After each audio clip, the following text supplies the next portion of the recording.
Assalamualaikum warahmatullahi wabarakatuh. Hai guys, welcome back to review materi bareng Dewi. Nah, video kali ini merupakan learning journal video aku yang ke-9, dimana video ini tuh berarti merupakan pembahasan materi dari pertemuan ke-10 di mata kuliah teknik produksi film. Jadi kali ini aku mau ngajak kalian buat ngebahas tentang departemen sinematografi, departemen artistik, dan tentang tahapan-tahapan dalam proses produksi film.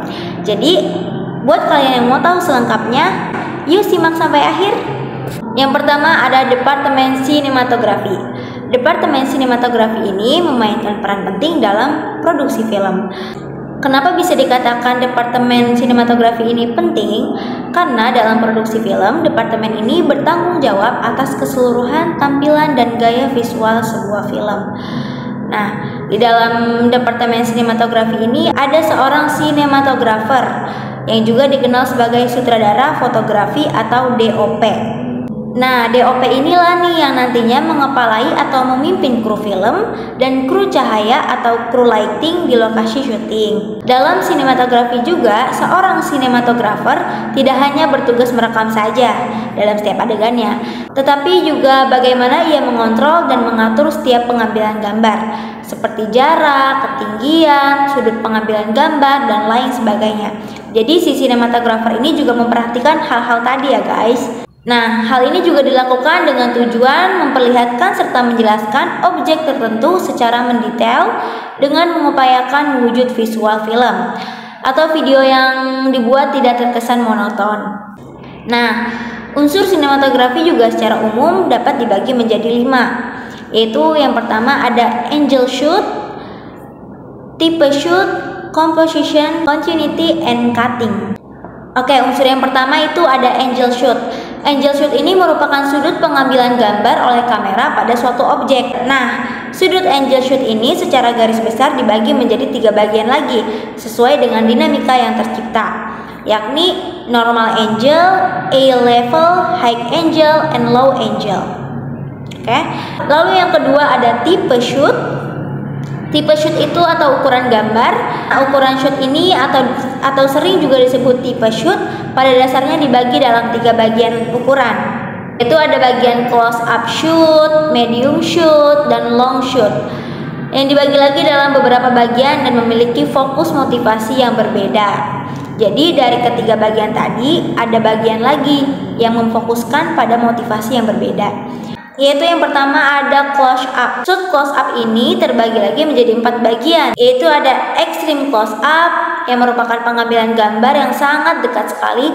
Jadi kalau extreme shoot itu memperlihatkan detail banget suatu objek secara jelas, seperti misalkan hanya bagian mata saja. Jadi yang disorot tuh hanya bagian mata saja, atau bagian hidung, atau mulut saja gitu. Jadi kalau misalkan hanya menyorot bagian mata saja, itu disebut extreme shoot.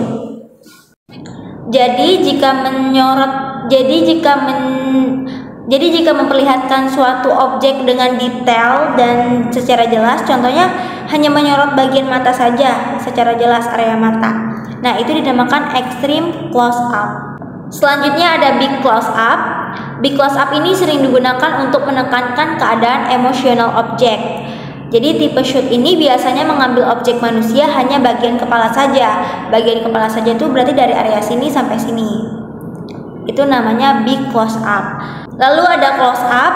Close up ini biasanya mengambil objek manusia mulai dari bahu hingga kepala. Jadi bagian close up ini juga berguna untuk menampilkan detail dan dapat digunakan sebagai cut in. Selanjutnya ada medium close up. Medium close up ini merupakan jenis shoot untuk menunjukkan wajah objek agar lebih jelas dengan ukuran shoot sebatas dada hingga kepala. Jadi di bagian medium close up ini tuh lebih mensorot ke bagian wajah objek aja gitu, menunjukkan wajah objek agar lebih jelas. Nah, itu tadi bagian-bagian dari close up shoot. Selanjutnya ada unsur medium shoot ya. Nah, medium shoot ini terbagi lagi menjadi 3 bagian, yaitu ada medium shoot, ada knee shoot, dan medium long shoot. Nah, tetapi dari long shoot ini tuh terbagi lagi menjadi 3 bagian. Di antaranya tuh ada full shoot, long shoot, dan extreme long shoot. Jadi sama sih sebenarnya kayak close up tadi. Jadi dari unsur close up shoot atau medium shoot tuh terbagi lagi menjadi beberapa macam gitu jenisnya. Selanjutnya tentang departemen artistik. Departemen artistik ini suatu departemen yang mengurusi segala sesuatu yang melatar belakangi cerita film, yakni tentunya berhubungan dengan pemikiran tentang setting tempat dan waktu berlangsungnya cerita dalam film. Departemen tata artistik ini juga merupakan salah satu divisi penting dalam dunia perfilman karena tim inilah yang menciptakan kesan tersendiri pada sebuah film. Selanjutnya kita akan membahas tentang tahapan-tahapan pada produksi film. Sebenarnya tahapan-tahapan pembuatan film ini sudah disinggung beberapa kali pada video sebelumnya ya guys. Karena kita sudah pernah juga di awal menyebutkan beberapa tahapan dalam proses pembuatan film gitu. Tapi kali ini saya akan membahas lebih jauh terkait ini, tetapi dengan bahasa yang sesingkat-singkatnya. Yang pertama ada tahap praproduksi. Tahap praproduksi ini merupakan tahap perencanaan produksi film yang akan diproduksi. Nah, jadi di tahap praproduksi ini adalah tahap awal pencarian data di mana data tersebut akan digunakan sebagai pedoman untuk melakukan tahap produksi. Nah, selanjutnya ini ada hal-hal yang dilakukan dalam tahap praproduksi. Di antaranya yaitu melakukan analisis ide cerita, lalu menyiapkan naskah skenario, merekrut pekerja film atau kru atau krew, lalu menyusun jadwal dan budgeting, dan hunting lokasi, menyiapkan kostum dan properti, menyiapkan peralatan, terus juga casting pemain dilakukan di tahap praproduksi ini. Setelah tahap praproduksi, selanjutnya ada tahap produksi. Tahap produksi ini adalah ketika semua yang sudah dipersiapkan sebelumnya akhirnya mulai dieksekusi. Ya, bisa dibilang juga kayak penulis, sutradara, produser, dan banyak pemikir kreatif lainnya itu akhirnya mulai melihat ide-ide mereka terekam dalam film satu demi satu, adegan per adegan, scene demi scene gitu. Ya, jadi intinya di tahap ini tuh kegiatan syuting dimulai dan hampir seluruh teamwork itu mulai bekerja pada tahap produksi ini. Yang terakhir ada tahap pasca produksi. Seperti dari katanya pasca itu kan setelah gitu ya. Jadi ya tahap ini tuh merupakan tahap akhir dari rangkaian produksi. Jadi tahap setelah produksi gitu. Sebenarnya tahap ini juga sering disebut sebagai proses editing sih. Ya, jadi singkatnya tahap ini tuh merupakan tahap editing lah gitu ya, proses editing.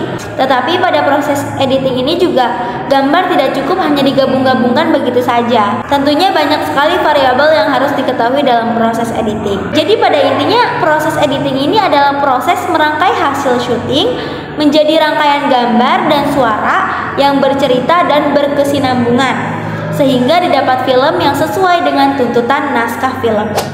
Cukup sekian preview materi hari ini. Jangan lupa tetap stay tune karena masih ada learning journal video selanjutnya. Dan sampai jumpa. Wassalamualaikum warahmatullahi wabarakatuh.